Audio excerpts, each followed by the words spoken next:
kami akan membahas tentang UNCLOS yang dibuat oleh saya sendiri, Salsabila Yuvandana, dan teman saya, Faridatul Nisa, yang diampu oleh Ibu Nevi Rusmanina Dewi, SIPMA, yang akan membahas tentang UNCLOS. Yang pertama, rezim hukum zona laut ekonomi eksklusif yang dirumuskan dalam UNCLOS pada tahun 1982, yaitu suatu daerah di luar dan berdampingan dengan laut teritorial yang pada rezim hukum khusus yang ditetapkan berdasarkan hak-hak yuridisi negara pantai dan hak-hak kebebasan negara lain diatur oleh ketentuan-ketentuan relevan dalam peraturan perundang-undangan nasional seperti telah diatur Undang-Undang Nomor 5 Tahun 1983. Yang dimaksudkan dengan zona ekonomi eksklusif Indonesia adalah jalur di luar dan berbatasan dengan laut wilayah Indonesia sebagaimana ditetapkan berdasarkan Undang-Undang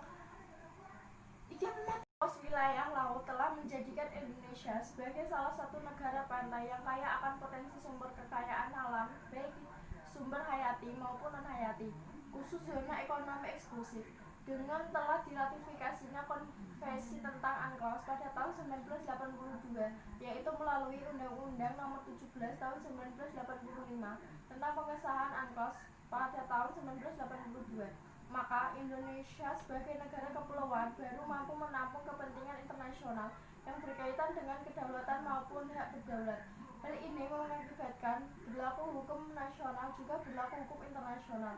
Kedua aturan ini yaitu UNCLOS dan aturan hukum yang berkaitan dengan pengaturan zona ekonomi Indonesia menunjukkan adanya persamaan dan justru dengan diratifikasinya UNCLOS memperkuat penerapan hukum nasional dan lingkungan nasional. Oke, nama saya Aura Janusa. Saya akan meneruskan menjelaskan tentang UNCLOS ya. Sebagai negara ratifikasi, Indonesia ini wajib mengimplementasikan ketentuan UNCLOS secara penuh. Hanya saja dalam melaksanakan ketentuan-ketentuan UNCLOS, penyelesaian regulasi terkait pencegahan dan pemberantasan korupsi sebagaimana ketentuan yang tertuang dalam UNCLOS masih belum optimal. Hasil gap analisis yang diperlukan oleh KPK menunjukkan bahwa sejumlah ketentuan UNCLOS belum sepenuhnya diadopsi oleh Indonesia.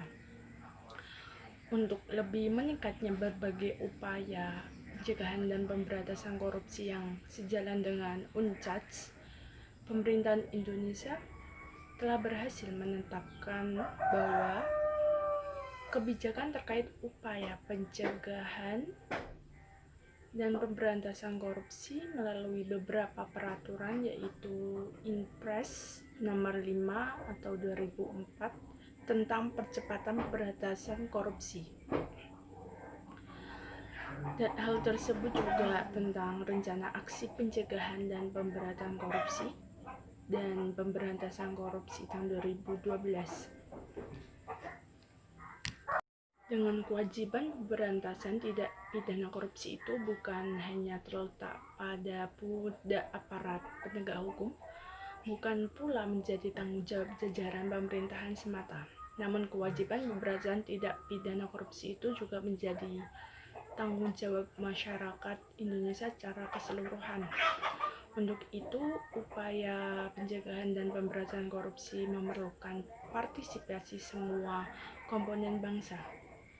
Karena ini bukan saja masalah penegakan hukum, tetapi juga tentang cara berpikir dan tingkah laku.